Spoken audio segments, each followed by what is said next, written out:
अब पहले अध्याय के अंतर्गत दूसरा आने का आरंभ करते हैं। पहले आने के 28वें सूत्र रूपाणाम रूपम, इसके अंदर कुछ अस्पष्टता थी। वहाँ प्रसंग ये चल रहा था कि रूपाणाम रूपम, सूत्रकार ने ये कहा पर अन्य गुणों के विषय में नहीं कहा, तो अन्य गुण वहाँ उपलक्षित से गृहीत होते हैं। ये कहा रूप पदम उभयम अपि लाक्षणिकम, दोनों ही रूप पद लाक्षणिक है। तो रूप क्या है? शक्यार्थ है और अन्य लक्ष्यार्थ है। तो रूप शक्यार्थ से लक्ष्यार्थ कैसे गृहीत होते वो प्रकार बता रहे हैं। उस प्रकार को बताने के लिए ये लक्षणा कैसी है? अजह स्वार्था च इयम लक्षणा, ये अजह स्वार्था लक्षणा है। मान रूप को रूप के साथ शक्यार्थ के साथ है लक्ष्यार्थ को बताने वाली लक्षणा है। कारणेकार्थ समवाय प्रत्यासत्य जन्य जनक भावाश्रयत्वं च शक्य लक्ष्य साधारण धर्म। शक्यार्थ में लक्ष्यार्थ में एक साधारण बताया क्या? ये रूप आदि माने घट का रूप उत्पन्न हुआ तो उसका असमवाय कारण कौन है? कपाल का रूप।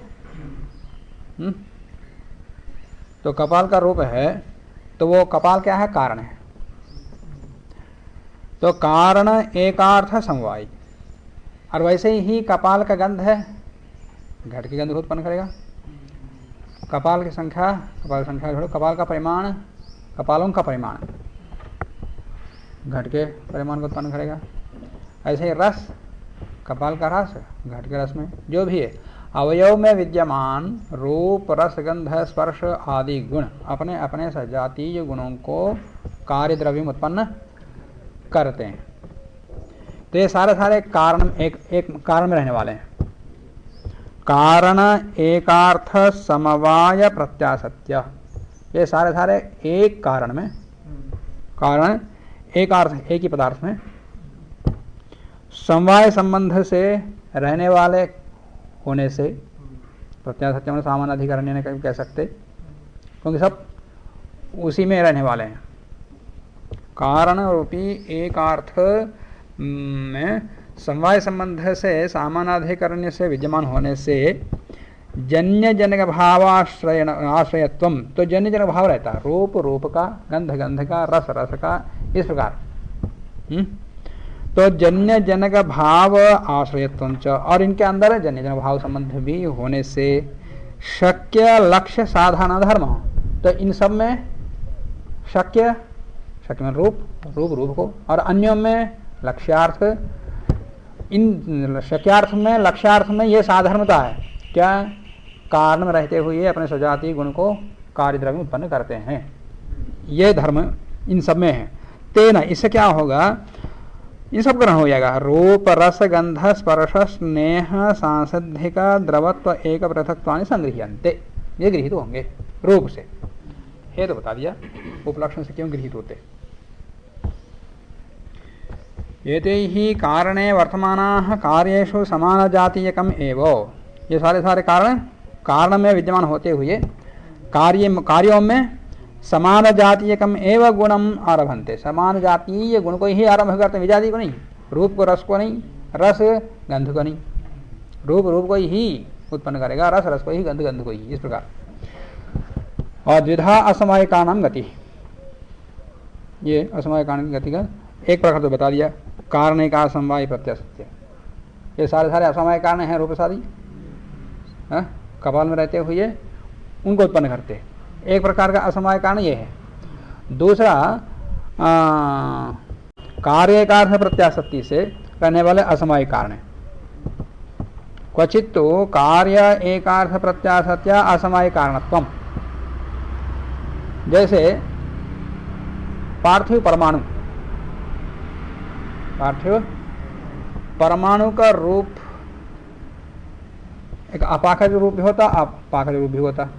पार्थिव परमाणु के अंदर अग्नि संयोग से जो पाकज रूप उत्पन्न हुआ वो अग्नि का संयोग और प्राकृत रूप दोनों कहाँ पर है? कार्य में ही है, कार्य में ही है ना, अलग नहीं है ना। तो कार्य एकार्थ समवाय प्रत्याशत्या जन्यते, कार्य वही है, अब कारण भी वही है। अब परमाणु कारण कौन है? नहीं दूसरा।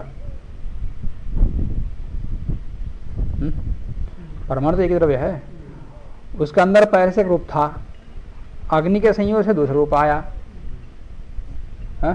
जो दूसरा रूप आया वो कार्य हो गया, और पहले जो रूप था वो कारण रूप है, वो असमवाय कारण रूप। जो पहले रूप था वो असमवाय कारण है। वो असमवाय कारण क्या हो? पहले से रूप विद्यमान है, वो रूप समय संबंध से परमाणु के अंदर है, और अग्नि का संयोग असमवाय कारण है। अब वो अन्य रूप को उत्पन्न कर दिया, वो कार्य हो गया। तो कार्य को उत्पन्न होने में, नया रूप आने में असमवाय कारण कौन हो गया? अग्नि का संयोग। तो अग्नि का संयोग और कार्य कारण सब वही है ना, अलग स्थान पर नहीं है ना। यहाँ तो कपाल में रूप है और फिर घट रूपी कार्य में रूप है, तो ये दोनों एक साथ रहने वाले में, तो उसको बोलते हैं कार्य एकार्थ समवाय प्रत्याशक्ति रूपी असमवाय कारण। दूसरा रूप दिया क्वचित तो कार्य एकार्थ प्रत्याशत्या असमवाय कारणत्वम यथा कारणम अपि शब्दः नभसि। कारण शब्द नभ में रहता है, आकाश में रहता है। कार्यम अपि शब्दांतरम, दूसरे शब्दांतर को वो भी नभ के अंदर ही उत्पन्न कर देता है। तो दोनों का एक ही हो गया। शब्द क्या है?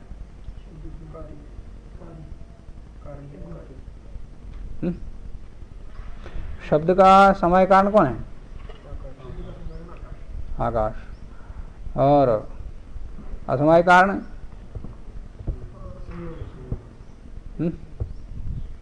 आघात रूपी सांग, जो भी आघात या नोदन तो आघात ही असमवाय कारण आघात है। और एक शब्द ने दूसरे शब्द उत्पन्न कर दिया। तो एक शब्द ने दूसरे शब्द को उत्पन्न कर दिया, दोनों कहाँ से एक ही हो गया। शब्द जो गुण है वो, एक गुण ने दूसरे गुण को उत्पन्न कर दिया। दूसरे गुण का असमवाय कारण कौन होगा? मतलब दूसरे शब्द का असमवाय कारण है पहले वाला शब्द। पहले वाला शब्द का असमवाय कारण तो अभिघात था, पर द्वितीय शब्द का असमवाय कारण है पहला शब्द। ये दोनों कहाँ हैं? आकाश में। जैसे वो रूप में था परमाणु के रूप में, तो यहाँ भी वही स्थिति है ना, दोनों एक ही स्थान पर है। कारणम अपि शब्दः नभसि कार्यम अपि शब्दांतरम आरभते। नभसि, नभ में ही, मैं वाक्य समाप्त। एवं रूपाद्यपि कह करके वो परमाणु के साथ संबंध है। तो असमय कारण इसमें दो प्रकार का है, एक कारण एकार समवायी है, एक कार्य एकार समवायी है। तो कार्य एकार प्रत्याशक्ति और कारण एकार समवायी प्रत्याशक्ति। संग्रह में भिन्न प्रकार से आया था वहाँ। असमय कारण दो प्रकार से, कौन सा? असमय कारण, समय नहीं, असमय कारण दो प्रकार से वहां भी आया था। वहां क्या प्रकार था? प्रथम प्रकार का असमय कारण का सामानाधिकरण्य रहता, साक्षात सामानाधिकरण रहता। किनका? जैसे घट में घट तादात्म्य संबंध से रहता, तो तादात्म्य संबंध से घट में घट रहता, एक समवाय संबंध ये। दूसरा घट में घटत्व जाति समवाय संबंध से रहता, तो दोनों का समानाधिकरण एक ही में। असमवाय कारण के लिए लक्षण क्या है?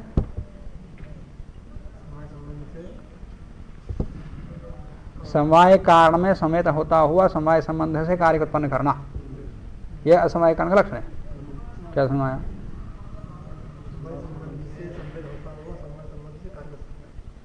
समवाय कारण में, पहले बोलना, समवाय कारण में समवाय संबंध से रहता हुआ समवाय संबंध से कार्य को उत्पन्न करना।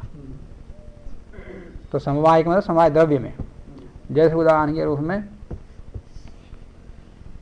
घट, घट का समवाय कारण कपाल, कपाल समवाय, समवाय में मान समवाय द्रव्य में, कपाल में समवाय संबंध से रहता हुआ, कौन? घट का रूप, वो कपाल का रूप।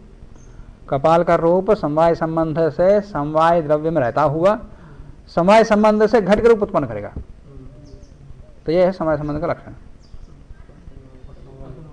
हाँ, असमवाय संबंध का, असमवाय कारण का लक्षण। और दूसरे प्रकार का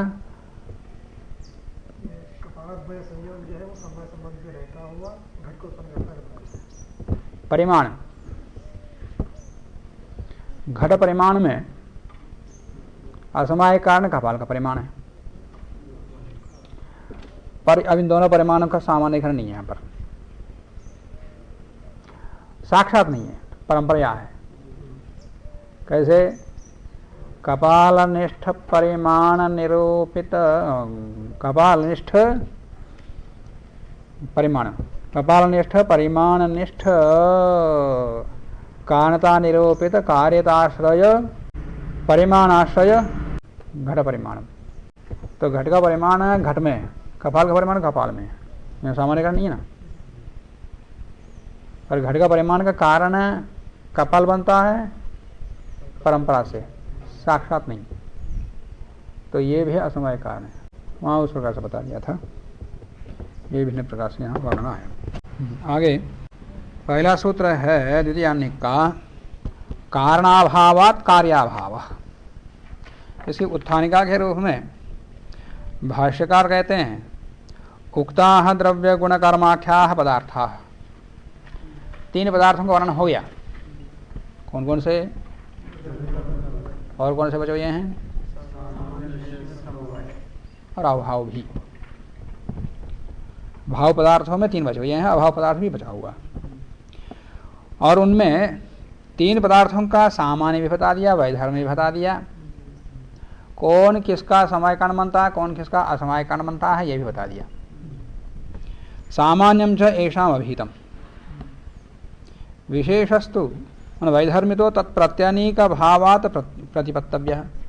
साधर्म्य के विरुद्ध रहने वाला जो वैधर्म्य है उसको विरुद्ध होने से ही समझ लेना चाहिए। विशेषस्तु माने वैधर्म्य, वैधर्म्य को तत्प्रत्यनीक भावात, उसके विरुद्ध धर्म से जान लेना चाहिए। तावता तत्वज्ञानोत्पत्ति पर्याप्ता। क्यों? क्योंकि इतने से तीन पदार्थों के ज्ञान से, तीन पदार्थों को उद्देश्य बता दिया, लक्षण बता दिया, साधर्म बता दिया, साधर्म से वैधर्म को समझ लेना। इतने से ही तत्वज्ञान की उत्पत्ति हो जाती है। तावता तत्वज्ञानोत्पत्ति ही पर्याप्ता, तत्वज्ञान की उत्पत्ति के लिए वो पर्याप्त है, इतना कथन। और तत्वज्ञान से क्या होगा? तत्वज्ञान निःश्रेयस, स्वयं अपवर्ग, उस निःश्रेयस को अपवर्ग कहते। सह खलु किम स्वरूप, वो अपवर्ग है क्या, किस प्रकार का? कथम च प्रादुर्भवति, वो अपवर्ग कैसे उत्पन्न होता? इति एतद इदानीम अभिधीयते। बस अब उसको यहाँ प्रकार यहाँ बता रहे हैं, कारणाभावात् कार्याभाव। इसका प्रकार विशेष रूप से अच्छे बताया उन्होंने, बाद में देखेंगे। उपस्कारकार कहते हैं, ननु अनेन प्रघट्टकेन द्रव्यादीनां त्रयाणां पदार्थानां कार्यैकत्व घटितं कारणैकत्व घटितं च साधर्म्यम् उक्तं तच्च अनुपपन्नम। जो भी पीछे वर्णन किया पहले अन्निक के द्वारा, द्रव्यादीनां त्रयाणां, तीन द्रव्यों से, तीन द्रव्यों का, द्रव्यादीनां त्रयाणां पदार्थां, तीन पदार्थों का कार्यैकत्व घटितम कारणैकत्व घटितम च, माने कारण मात्र में रहने वाले जो साधर्म्य है और कारणैकत्व घटित जो साधर्म्य है उसको कह दिया। परंतु कार्य में विद्यमान साधर्म्य, कारण में विद्यमान साधर्म्यों की बात तब तक सिद्ध नहीं हो सकती। कारण किसको कहते हैं, कार्य किसको कहते हैं, ये न बताया जाए। तच्च अनुपन्नम, जो आपने पिछले आनिक में कहा है वो उत्पन्न नहीं हो सकता। क्यों? कार्य का कब? कार्य कारण भाव से एवं असिद्ध है। अभी कार्य कारण भाव किस, कार्य किसको कहते हैं, कारण किसको कहते हैं, दोनों के बीच का संबंध क्या है, यही सिद्ध नहीं है। अभी यही सिद्ध नहीं है तो कार्यों में रहने वाला साधर्म्य वैधर्म्य और कारणों में रहने वाला साधर्म्य वैधर्म्य, ये बात कहाँ से सिद्ध होगी? इसके समाधान के लिए ही उसकी अपेक्षा होने से हम यहाँ पर पहले उसी की चर्चा कर रहे हैं। असिद्ध है इत्यतः आह कारणाभावात्, कारण के अभाव से कार्य का अभाव होता, कारण ना हो तो कार्य नहीं होता, बस यही कार्य कारण का लक्षण है। प्राचीन ग्रंथों में कारण किसको कहते हैं, कार्य किसको कहते हैं, कार्य कारण का लक्षण नहीं बताया। न्याय दर्शन आया कहीं? यहाँ भी नहीं है, अन्य दर्शन में भी नहीं है। यह उस समय प्रचलित था, प्रसिद्ध था, तो लक्षण सर्वज्ञात होने का कारण लक्षण नहीं बनाया, कार्य कारण शब्दों को लेकर व्यवहार कर लिया। यह परोक्षता है, इस प्रकार से बता दिया कि कारण के जिसके रहने से होता हो उसको कारण, जिसके ना रहने से नहीं होता कार्य हो तो उसको कारण, और जिसके रहने से जो होता है वह कार्य। तो इस प्रकार से यही समझ में आता है कार्य किसको कहते हैं, कारण किसको कहते हैं। दृश्यते ही मृत चक्र सलिल कोलार सूत्रादौ समवहितेपि दंडाभावात् घटाभावः, भूसलिलादौ समवहितेपि बीजाभावात् अंकुराभावः। माने मिट्टी है, चक्र भी है, पानी भी है, सलिल भी है, कुलाल कुम्हार भी है, सूत्र आदि भी है, मान सूत्र आदि से पाठ के लिए है, या घट बनाने समय सूत्र की आवश्यकता पड़ती है। सूत्र में धागा, घट बनाने में धागे का क्या काम है? हाँ, घड़े अलग करने के लिए, काटने के लिए। धागा पकड़ लिया तो घूमता है, वो घूमते समय इसको पकड़ ऐसे कर लो, पतले से कर जाता, फिर घर निकाल के लग देते बहुत।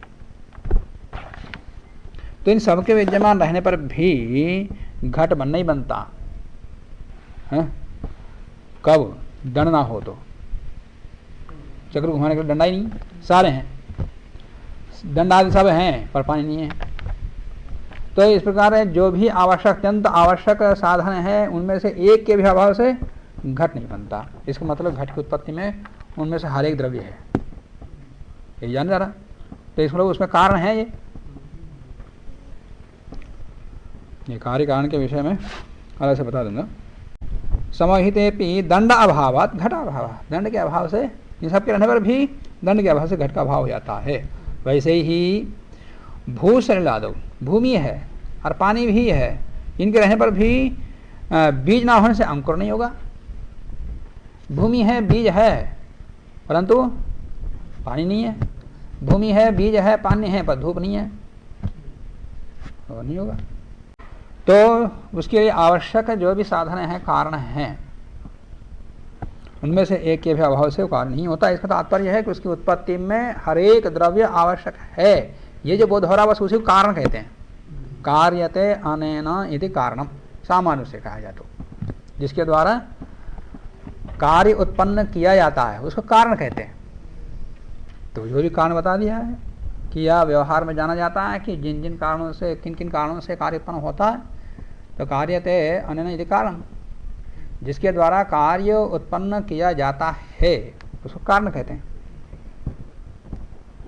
सच दंड घटयोः बीजांकुरयोर्वा कार्य कारण भावम अंतरेण अनुपन्नः। अब दंड और घट के बीच में, बीजांकुर के बीच में कार्य कारण के बिना घट की उत्पत्ति, अंकुर की उत्पत्ति नहीं हो सकती। माने दंड में भी कारणत्व आ गया और बीज में भी कारणत्व आ गया। सारे हैं, कुराल नहीं है या कृषक नहीं है, तो दंड और बीज अंकुर की उत्पत्ति नहीं होगी। तो निमित्त कारण भी चाहिए। अन्यथा यदि इनके बीच में कार्य कारण भाव नहीं मानोगे, बिना कार्य कारण भाव के हो जाता, ऐसा मानोगे, बिना कार्य कारण भाव के कार्य की उत्पत्ति कैसे होती? इसमें तो क्या है? स्वभावता है। क्या है? कहीं आया? कहाँ है? हाँ, न्याय कुसुमांजलि में वहाँ क्या आया? हेतुभूति निषेधो न स्वानुपाख्य विधिर्न च स्वभाव वर्णना न एवं अवधेर नियतपतः। वहाँ भी कार्यकारण भाव को सिद्ध किया उन्होंने। कार्यकारण भाव के सिद्ध करने उसकी सिद्धि से ही अदृष्ट को सिद्ध किया, अदृष्ट से फिर ईश्वर की सिद्धि किया। हेतु निषेध नहीं हो सकता और भूति का निषेध नहीं हो सकता, माने उत्पत्ति का निषेध नहीं हो सकता, माने कार्य का निषेध नहीं हो सकता। हेतु भूति निषेधो न, हेतु निषेधो न, भूति निषेधो न, माने कारण का निषेध नहीं हो सकता, कार्य उत्पत्ति का भी निषेध नहीं हो सकता।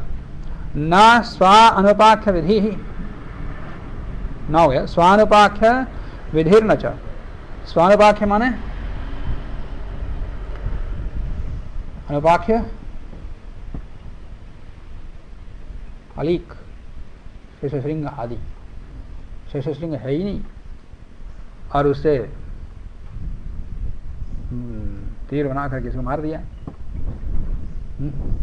वंध्या का पुत्र है ही नहीं, वंध्या का पुत्र ने भवन निर्माण कर दिया। ये इत्र लेके आया, ये कौन सा इत्र का है, कौन सा इत्र है, आकाश फूल का है इत्र है, ये आकाश फूल ही नहीं रहता उसको इत्र लेके आया, इत्र का वर्णन कर रहा है। तो स्वानुपाख्य विधि नहीं हो सकती है, माने अलीक असत्य के का कार्य नहीं हो सकता। स्वभाव वर्णना ना, और स्वतः अपने बिना कार्य का अनुभव की अपने आप उत्पन्न होता है, ये भी नहीं हो सकता। स्वभाव वर्णना न एवं अवधे है नियतत्वतः, अवधि का भी नियतत्व कोई ही कारण कहते हैं इत्यादि वहां कहा। तो यहाँ वही विचार आ रहा है कि अन्यथा, अन्यथा माने कार्य का अनुभव के बिना स्वभावता ही कोई कार्य उत्पन्न होता है, ऐसा कहते हैं। ऐसा मानने पर वेमाद्य अभावेपि घटाभाव, वेमादि के अभाव से घट का अभाव होना चाहिए ना, वेमादि के अभाव से घट पट का अभाव होना चाहिए, पर घट का अभाव भी हो सकता है, कोई कार्य कारण भाव है नहीं ना। कार्य कारण भाव मानेंगे तो बिना मिट्टी के घट नहीं बन सकते, कह सकते, बिना मिट्टी के पट का भी अभाव होना चाहिए। क्यों? घट और पट, घट और मिट्टी के बीच में कोई कार्य कारण भाव है ही नहीं। बिना कार्य कारण भाव के बिना मिट्टी के घट नहीं बन सकता, तो बिना मिट्टी का पट भी नहीं बनना चाहिए। बिना वेम के पट नहीं बन सकता है, क्यों? दोनों के बीच में बिना कार्य कारण है ही नहीं। तो बिना संबंध के ही एक के बिना दूसरा नहीं बन सकता, तो वेम के अभाव में घट भी नहीं बनना चाहिए। जैसे पट नहीं बनता वैसे घट भी नहीं बनना चाहिए। अन्यथा वेमाद्य भावे भी घटाभाव और शिलाशकलाद्य भावे भी अंकुराभाव। शिलाशकल माने कंकड़, कंकड़ के अभाव से अंकुर का अभाव होना चाहिए। बीज के अभाव से अंकुर का अभाव हो तो कहें तो ठीक है, पर कंकड़ नहीं है तो भी अंकुर नहीं होना चाहिए, ये कहने। क्यों? बीज और अंकुर में कोई कार्य भाव है ही नहीं, बिना संबंध के ही इसके बिना उसका अभाव हो रहा है, तो कंकड़ का अभाव से भी अंकुर का अभाव होना चाहिए। यहाँ खेत में कंकड़ नहीं है तो अंकुर नहीं आना चाहिए। तो इसलिए कार्य का भाव तो मानना ही पड़ता, यह अनुभव सिद्ध है। किंच, इतना ही नहीं, घटपटादीनाम कादाचित्कत्वम अनुभूयते, ये भी आया। कार्य कादाचित को होने से भी कार्य का अनुभव सिद्ध होता है, न्याय कुसुमांजलि में आया, याद है? कादाचित से ही तो कहा, वही हेतु यहाँ भी दे रहे हैं। हाँ, बिना कार्य का अनुभव के ही कार्य स्वभाव तो उत्पन्न होता है, तो कार्य सदा उत्पन्न होता नहीं चाहिए, पर कभी होता कभी नहीं होता, किसी से होता किसी से नहीं होता। मिट्टी से घट उत्पन्न होता है, पत्थर से नहीं होता, या तंतुओं से नहीं होता, अनिकेत से नहीं होता, और कभी घट से भी कभी होता कभी नहीं होता। और मिट्टी से घट की उत्पत्ति कभी होती कभी नहीं होती, और तंतु है पर तंतु से कभी पट की उत्पत्ति होती कभी नहीं होती। क्यों? इसमें अन्य कोई ना कोई कारण वहाँ नहीं है। यदि बिना कारण के स्वभावता होता है तो सदा कार्य उत्पन्न होते रहना चाहिए, कादाचित तब सिद्ध नहीं होगा। और कादाचित तब सिद्ध हो रहा है, इसका तात्पर्य है कि कार्य का अनुभव संबंध है पदार्थों के बीच में। किंच घटपटादीनाम घटपटादि कार्यों का कादाचित्कत्वम अनुभूयते, उससे भी अनुमान होता है, जाना जाता है। तदापि हेतु फल भावम अंतरेण अनुपन्नम, यह कादाचित्कत्व भी हेतु फल माने कार्य कारण भाव के बिना संपन्न है। हेतु माने कारण, फल माने कार्य, कारण कार्य भाव कार्य कारण भाव के बिना उत्पन्न नहीं हो सकता। कौन? कालाचित्तत्व। नहीं किंचित काला सत्वे सति किंचित काला सत्वरूपम कालाचित्तत्वम भावानां कारणापेक्षमंतरेण संभवति। नहीं किंचित काला असत्वे माने कोई किसी काल में ना रहने पर भी काला असत्वे सति किंचित काला सत्वरूपम, और किसी काल में उसको विद्यमान रहना। किंचित काला सत्व रूपम कालाचित्कत्वम भावानां, पदार्थों का कालाचित्कत्व, इस प्रकार कालाचित्कत्व मन किसी काल में रहना किसी काल में न रहना, इस प्रकार भावों का कालाचित्कत्व कारणम कारणापेक्षम अंतरण, बिना कारण की अपेक्षा किए संभव नहीं है, ना क्या समझ ना संभवती। तदा ही स्यादेव न स्यादेव, या ये भी आक्षेप उठेगा यदि स्वभावता होता तो कभी कार्य से संभव नहीं होगा, और होता तो सदा होता नहीं चाहिए, और नहीं है तो नहीं होगा। फिर नहीं होता तो कोई कार्य का भाव नहीं तो कार्य होगा ही नहीं किसी से, और होता तो फिर होते ही रहने चाहिए। तदा ही स्यादेव, होता तो हो कार्य होते ही रहने चाहिए, न स्यादेव माया था। किसी माता से पुत्र उत्पन्न होते ही रहने चाहिए, गाय से बछड़ा निकलता बछड़ा निकलते ही रहना चाहिए, या बछड़े से बछड़ा फिर निकलते रहना चाहिए सदा ऐसे ही। फिर बछड़ी से फिर अलग से काल समय लगा, वो किस अवस्था विशेष आने के बाद भी उससे दूसरा बछड़ी बछड़ा निकलता है, संतान निकलता है। क्यों ऐसा? ये कालाचित तो सिद्ध होता है, कार्य का अनुभव है। स्यादेव न स्यादेव, या नहीं होता तो कभी होगा ही नहीं, न स्यादेव हुआ न तो कादाचित स्यात्, परंतु कभी होना कभी नहीं होना ये बिना कारण का अनुभव के संभव नहीं है। नहीं भावो न भवत्येव, और नापि अहेतुर भवति, नापि अकस्मात् एव भवति। सब वहीं आए हुए हैं नए कुछ मंदिर में।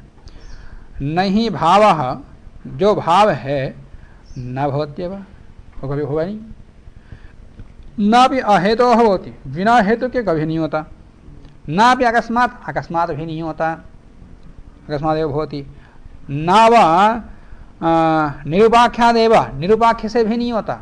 निरुपाख्य माने अलीक, असत्य है, यह असिद्ध कारण, जो कारण सिद्धि नहीं है उससे।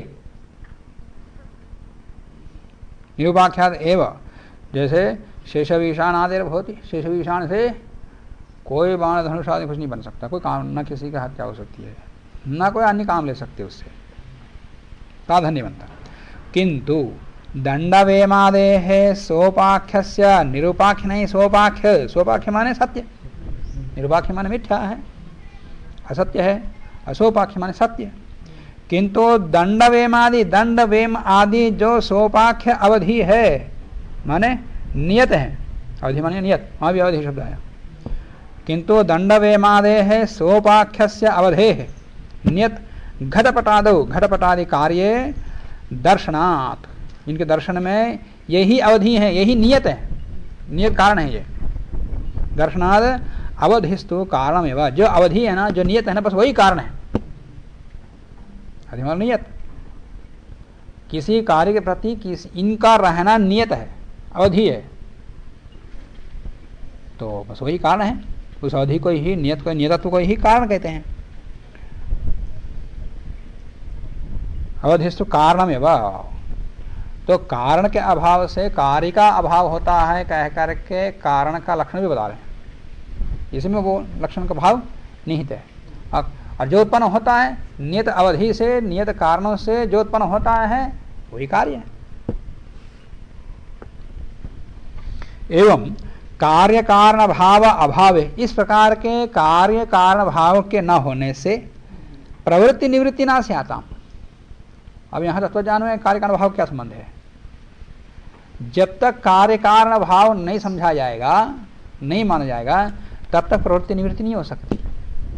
इससे मुझे दुख होता है, माने मेरे दुख का कारण ये है, वहां कार्य कारण भाव बोध ना हो तो उससे निवृत्ति कैसे होगी?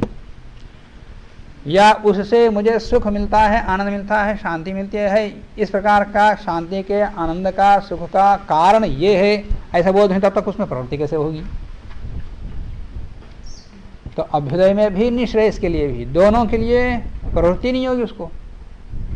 तो प्रवृत्ति के लिए वहां भी कार्य कारण भाव चाहिए, निवृत्ति के लिए भी कार्य कारण भाव चाहिए। तो कार्य कारण भाव अभाव है, कार्य कारण भाव के अभाव होने पर प्रवृत्ति निवृत्ति ना से आता, प्रवृत्ति निवृत्ति नहीं होगी। इसलिए निश्रेयस की सिद्धि के लिए द्रव्य गुण कर्म और इनका साधारण वैधर्म्य को जानना, और इनके जानने मात्र से नहीं होता, कार्य कारण भाव को समझना पड़ेगा। क्योंकि इनके अंदर साधारण वैधर्म, कारण में और कार्यों में साधर्म्य वैधर्म्य है, वो साधारण वैधर्म को जानने के लिए कार्य कारण भाव को समझना। तो कार्य कारण भाव निश्रेयस की सिद्धि में हेतु है। तथा च निरीहम जगत जायेत,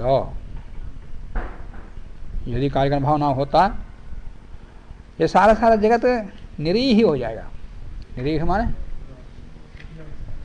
ई हो, चेष्टायाम, चेष्टा रहित माने इच्छा रहित हो जाएगा। निरीहम इच्छा रहितम जगत जायत।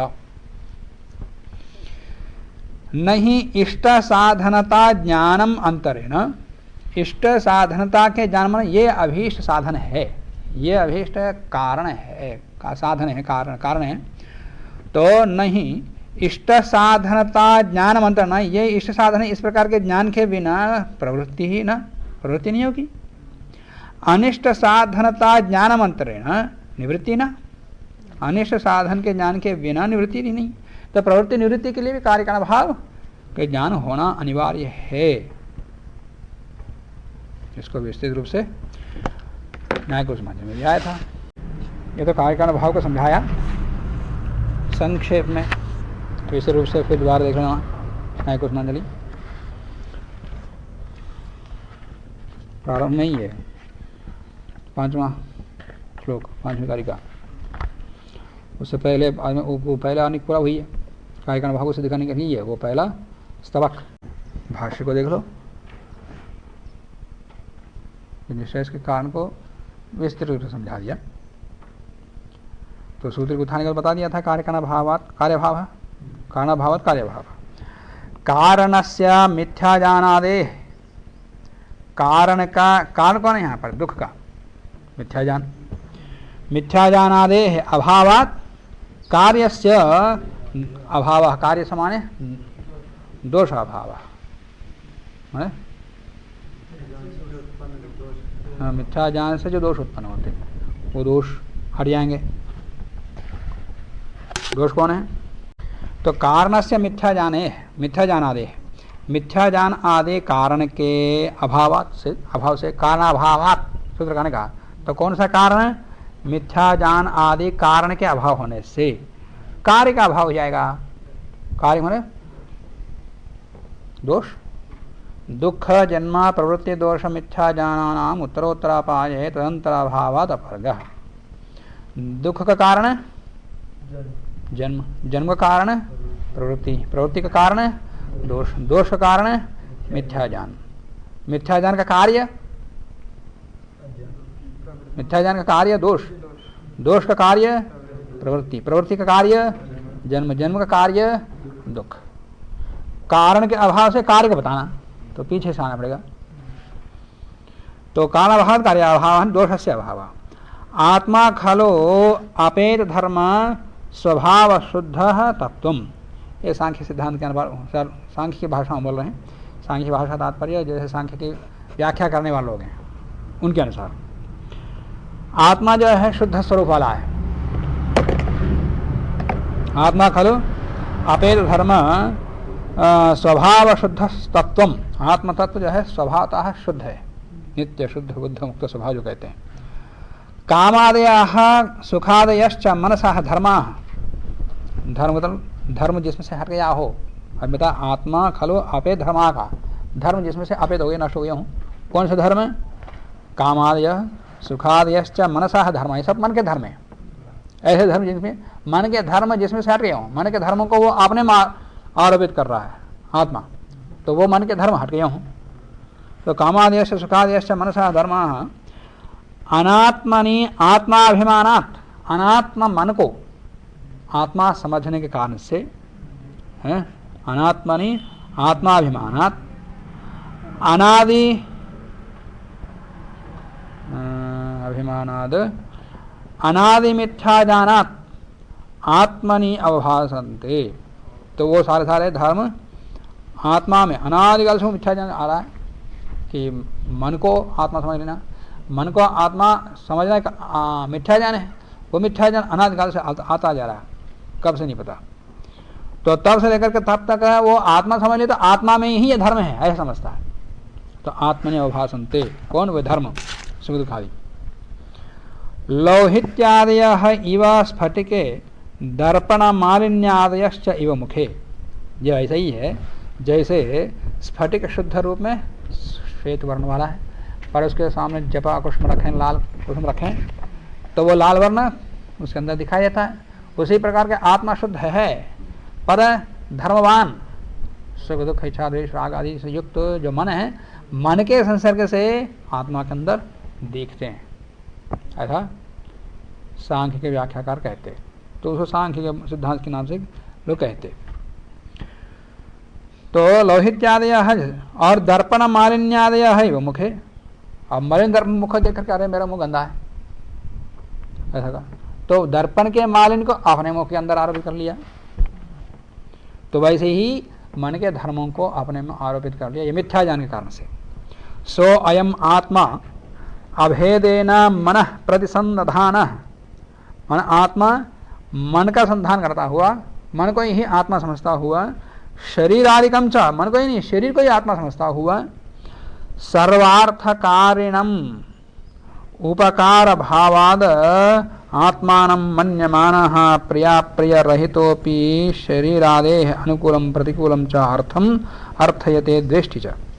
मन को आत्मा समझ लिया, शरीर को आत्मा समझ लिया, तो फिर सारी प्रवृत्ति होगी, सारा संसार उत्पन्न हो गया, और क्या। इसलिए शरीर आदिकम च सर्वार्थ कारणम, बस इसी को आत्मा समझना, सर्वार्थ कारण सब संसार की उत्पत्ति हो जाती है। ऐसे शरीर आदियों के लिए सर्वार्थ कार्य बता दिया। उपकार भावात, सर्वार्थ कारणम उपकार भावाद, उपकार भाव से आत्मानं मन्यमाना, ऐसे सर्वार्थकारी शरीर मन आदि को आत्मा समझने वाले को मानने वाला, प्रिया प्रिय रहितोपि, प्रिया प्रिय रहित होता हुआ भी प्रिया प्रिय करता है। शरीर आदि अनुकूलम, शरीर आदि अनुकूल प्रिय कर लेता है, और प्रतिकूलम माने अप्रिय कर लेता है। अर्थम अर्थयते, और इस प्रकार अर्थ की कामना करता है, माने जो अभीष्ट है उसका अनुकूल है उसकी प्रार्थना करता है, इच्छा करता है, और जो प्रतिकूल है उसको द्वेष्टि, उसे द्वेष करता है, इच्छा द्वेष करने लग जाता है।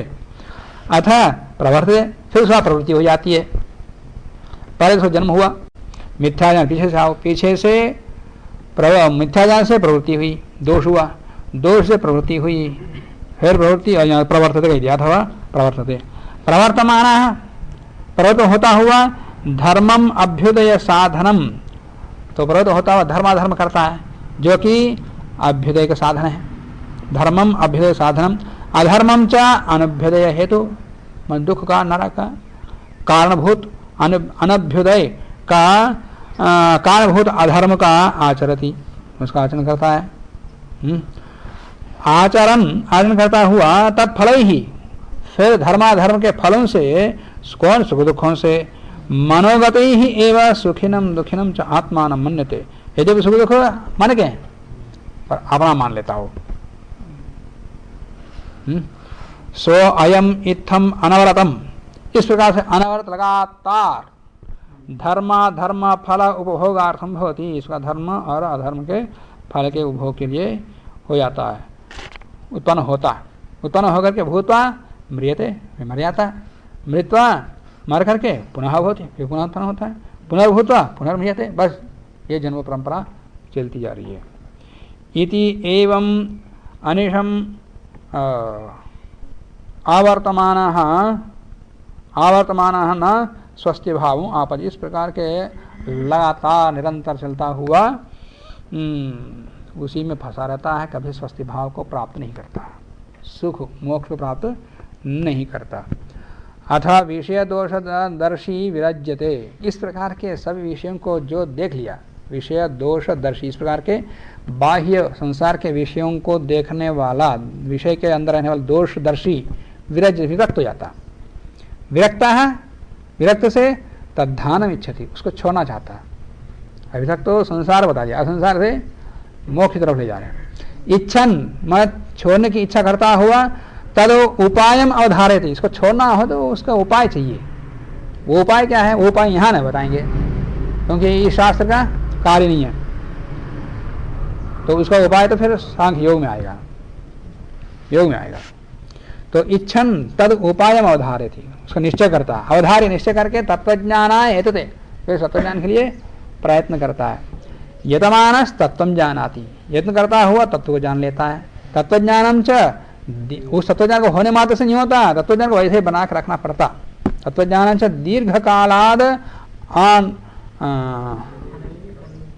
अनैरंतर्य सेवितम दृढ़भूमि, उस प्रकार के तत्वज्ञान को दीर्घ काल तक सेवित करता हुआ अपने आप को दृढ़ बनाता, दृढ़ भूमि। तस्मात्, ऐसे दृढ़ भूमि से, तत्वज्ञानात्, ऐसे तत्वज्ञान, एतस्मात् तत्वज्ञानात्, इस प्रकार के तत्वज्ञान से प्रत्यनीकम मिथ्या ज्ञानम अपेति, इस प्रकार तत्वज्ञान से उसका विरुद्ध धर्म जो मिथ्या ज्ञान है, मिथ्या ज्ञान हट गया। अब मिथ्या ज्ञान कारण के हटने से फिर कार्य का अभाव हो जाएगा। वो अब आ गया मिथ्या ज्ञान से च आत्म, मिथ्या ज्ञान कौन है, आत्मनि अनात्म बुद्धे, अनात्मनि आत्मबुद्धेश्च अपगमे, ये है मिथ्या ज्ञान रूपी कारण के हटने पर तात्पर्य।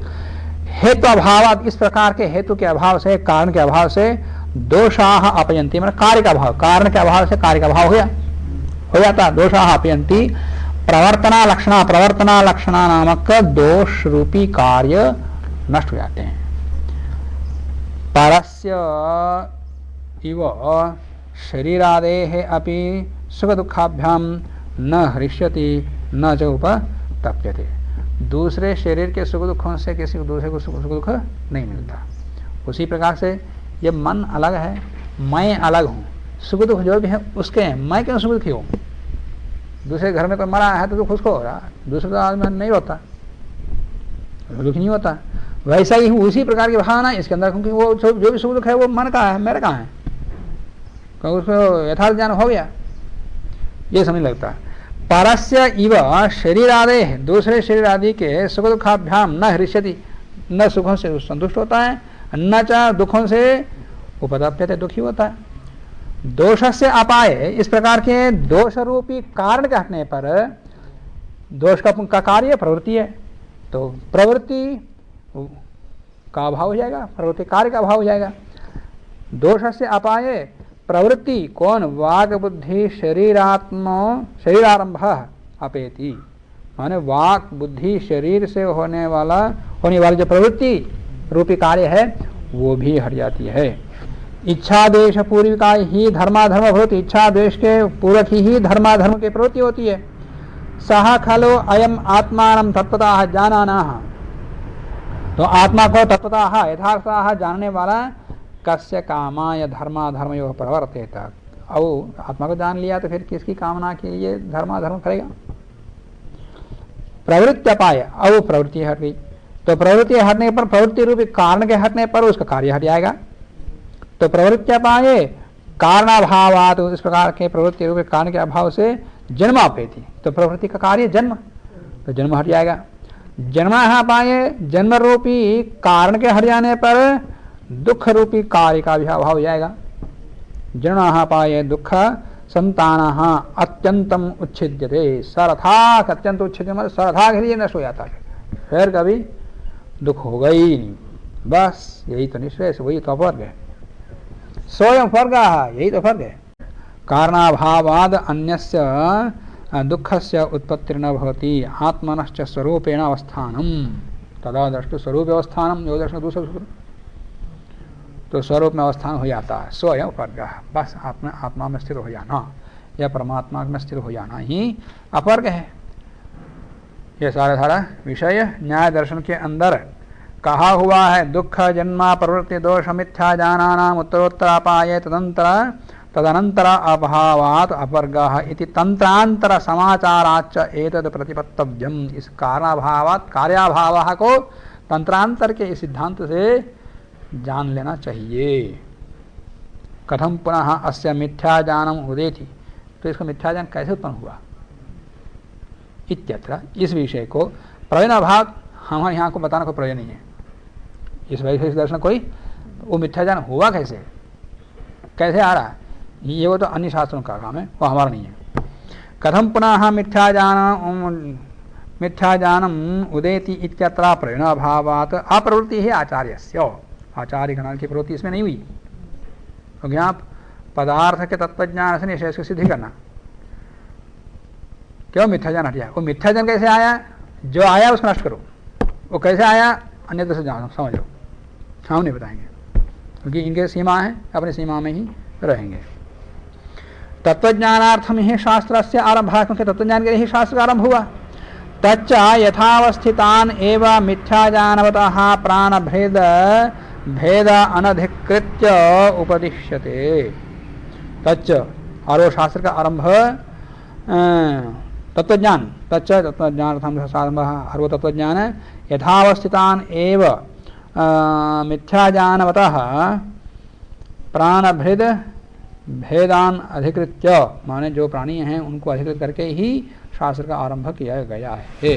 मिथ्या ज्ञान वाले जो प्राणी हैं, प्राण को धारण करने वाले हैं, उनको ये उपदेश दिया गया, जो कि दुखों से छूटना चाहते हैं, उनको, जो नहीं छूटना चाहते उनके लिए नहीं, क्योंकि जो छूटना चाहते वही जिज्ञासा भाव को लेकर, जिज्ञासा को लेकर क्या है। तत्वज्ञान से उत्पत्तो न मिथ्या ज्ञानम अवतिष्ठते। तत्वज्ञान से उत्पत्तो, तत्वज्ञान की उत्पत्ति होने पर उसको विरोध ही है, तो मिथ्या ज्ञानम न अवतिष्ठते, मिथ्या ज्ञान नहीं रह सकता।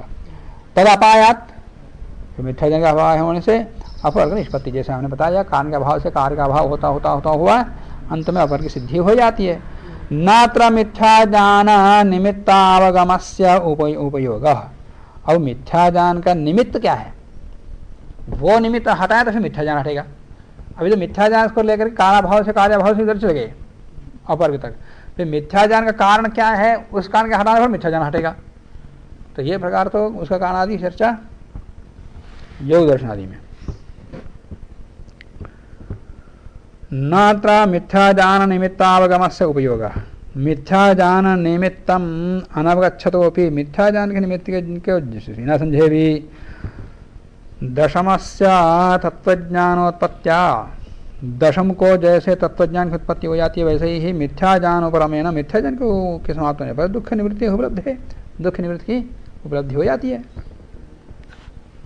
ये दशमस्य तत्वज्ञान क्या है, दशमस्तमसी, इससे हाँ ठीक है वो हो गया उसको तत्व का ज्ञान।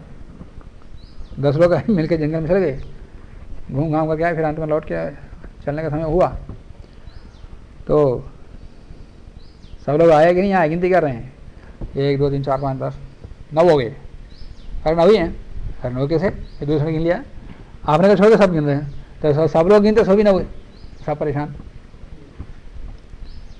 फिर कोई 11वां आदमी आया, आखिर क्या बात है, हम 10 लोग आए थे, अब ज़्यादा समय 9 ही हैं, तो नहीं है तो दशमस्तमसी, तो गिनती करने वाला तो 10, अरे यहाँ ठीक है हम 10 हैं।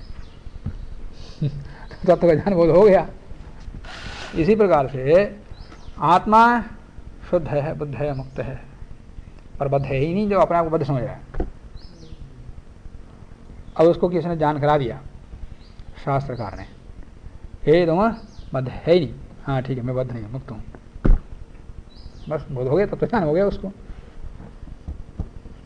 बस इतने से ज्ञान हो गया। फिर उसको मिथ्या ज्ञान को किसने हटा दिया, मिथ्या ज्ञान था ना पहले, हम न ही हैं, तो किसी ने हटा करके वो मिथ्या ज्ञान को हटा दिया। अब वो मिथ्या ज्ञान क्यों उसके अंदर आया, वो अपने को नहीं गिन रहा, ये कारण सारा गिनती करके क्या वो सारा कारण जान क्या करना है, तो अपने आप को नहीं गिन रहा है, इसलिए ये इस प्रकार मिथ्या ज्ञान इत्यादि जो भी उसके अंदर मन की स्थिति है, उसकी अज्ञानता है, ये सारे ज्ञान का क्या क्या लाभ है। मिथ्या ज्ञान किसी कारणवश हट गया, बस उसके बाद कारण भाव कार्याभाव होता हुआ मिथ्या हुआ, मोक्ष मिल जाएगा।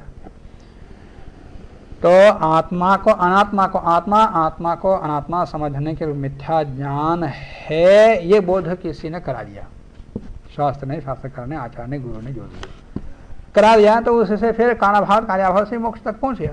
वो मिथ्या ज्ञान कैसे आया, अब यहाँ पर बताने की आवश्यकता नहीं है।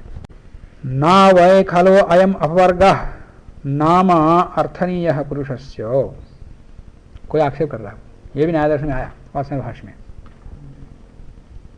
ना वै खलो अयम अपवर्गः नाम अर्थनीय पुरुषस्य, अरे ये अपवर्ग की कामना नहीं करनी चाहिए, ये बेकार वस्तु है, बड़ा दुखदायी है। कौन अपवर्ग है ना, पूर्व पक्ष कहता वहां पर वासन भाष्य में, वही विषय यहाँ बता रहे हैं। पुरुष को तो अपवर्ग की कामना करनी नहीं चाहिए, कुतः क्यों, दुख उपरमात्, अरे सारे संसार का है सुख, सुख उपरमात्, संसार के जितने सुख है ना सबका नाश नाश रहता वहां पर, तो क्या फायदा वहां जाके, सुख मिलना चाहिए ना, हर प्रकार का हर इंद्रिय का सुख वहां प्रभुत मात्रा मिल जाना चाहिए, तब तो कोई जाएगा। यहाँ थोड़ा मिलता वहां ज्यादा मिलता तब तो जाएगा, अब वहां पूरे खत्म हो जाता सुख, तो कौन बुद्धिमान जाएगा अपवर्ग में। सुख उपरमान अप्रवृत्ति, इसे सुख को उपरम होने से किसी बुद्धिमान की प्रवृत्ति वहां नहीं होती। सुखम खलो अनुकूल वेदनीयम, अनुकूल जो अनुभव वेदनीय है, जानने योग्य है, अनुभूत है, वही तो प्राण भृताम अवर्ग लुप्यते, प्राण भृतों का, प्राणियों का अवर्ग सारा सारा सुख समाप्त हो जाता है जो अनुकूल वेदनीय है। इति न तत्र प्रवृत्ति पुरुषस्य, वहां तो बुद्धिमता कही दिया, बुद्धिमान पुरुष किसी प्रवृत्ति नहीं होती। कोई ही बुद्धिमान, यहाँ भी करें, कोई ही बुद्धिमान सर्व सुख उपरमा लक्षणम भीष्मम अपवर्गम अर्थेत, ऐसे भयंकर अपवर्ग को कौन कामना करेगा बुद्धिमान, कोई बुद्धिमान नहीं, कोई करता है मूर्ख है ना, यह ऐसा मार्ग कहना ठीक नहीं है। क्यों, दुख उपरमात् प्रवृत्ति, दुख उपरम के लिए ही प्रवृत्ति होती है। प्राणी जो भी प्राणी है वो अपर कामना करे ना करे पर दुख से छूटना चाहता हो, उसकी प्रवृत्ति जो भी है दुख से निवृत्त होने के लिए यही है। पर दुख किसको कहते हैं उसको ये नहीं पता, सुख प्राप्त करने का कोई प्रयत्न करता पर सुख कहते किसको ये नहीं पता उसको। दुख उपरमात् प्रवृत्ति है, दुख के हरियाने पर प्रवृत्ति होती है, प्रवृत्ति होने से। उच्चावचानी अरुन्तुदानी प्रतिकूल वेदनीयानि बहूनि दुःखानि अपवर्गे उपरम्यन्ते इति कथं बुद्धिमान सर्व दुःख उपरम लक्षणं शांतम अपवर्गम नार्थयेत्, सिद्धांत ने कह दिया। उच्चावचानी अरुन्तुदानी, अरुन्तुद माने अरुंषि मर्माणि तुदतीति अरुन्तुदः, जो मार्मिक विषयों को भी समाप्त कर देता है वो है अरुन्तुद। उच्चावचानी, ऊंचे से ऊंचे जो भी दुख हैं उन सबको प्रतिकूल वेदनी यानी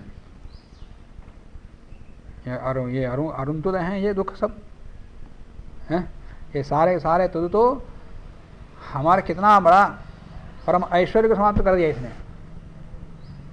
सारे मर्म ज्ञान को नष्ट कर दिया। ऐसे उच्चावचानी अरुन्तुदानी प्रतिकूल वेदनीयानि बहूनि दुखानि, ऐसे बहुत दुख अपवर्गे उपरम्यन्ते, सारे सारे दुख वहाँ समाप्त हो जाएंगे। तुम तो सुख समाप्त हो जाएंगे सोच रहे हो, पर हम तो दुख समाप्त हो जाएंगे, जितने दुख मिले ना सारे दुख समाप्त हो जाएंगे। और जिसको तुम सुख समझ रहे ना वो भी दुखी है, तुम सुख समझ रहे हो वो दुखी है, तो वो सुख रूपी दुख भी समाप्त हो जाएगा और दुख तो समाप्त होना ही होना। तो दुख उपरमात् प्रवृत्ति है, दुख का उपरमा होता है, इसलिए मोक्ष में अपवर्ग में प्रवृत्ति होती है, होनी चाहिए। दुखापर्गे उपरमन्ते इति कथम बुद्धिमान सर्व दुख उपरम लक्षणम, शांतम अपवर्गम नार्थेत, इस प्रकार के मोक्ष के अपवर्ग की कामना क्यों ना करें। प्रभूततरम ही पुरुषाणाम दुखम भवति अल्पीयश्च सुखम, और दुख ही दुख है संसार में, सुख है ही नहीं, है तो बहुत थोड़ा, और जिसको थोड़ा और सुख मानते हैं अनुकूल प्रतिवेदनीय, वो भी दुखात्मक ही है परिणामतः है। यथाच खलो अयम पुरुषः दुखेन उपताप्यते, दुख से जैसे दुखी हो जाता है, न तथा सुखेन निर्वृत्तो भवति, सुख से वो तृप्त नहीं होता। जिस प्रकार से दुखों से दुखी होता आदमी, ऐसा इतनी मात्रा में सुखों से वो सुखी नहीं होता। क्यों? सर्वदुखी है। यथा च खलो अयम पुरुषः, जिस प्रकार से ये पुरुष दुखे न उपताप्यते, दुख से दुखी हो जाता है, न तथा सुखे न निर्वृत्त होती, सो अयम दुख विकल्पे, इस प्रकार के दुख विकल्प में सुखा, दुख के विकल्प को सुख मानता, वो दुख के अभाव को सुख मानता है? सुख है ही नहीं, दुख नहीं आया भी वो उसी सुख मानता हो। दुख विकल्पे सुखाभिमान न खलु अपि न बुद्धिमताम हातव्य होती, बुद्धिमताम न हातव्य होती, इस प्रकार से इसलिए मोक्ष का त्याग बुद्धिमान को नहीं करना चाहिए।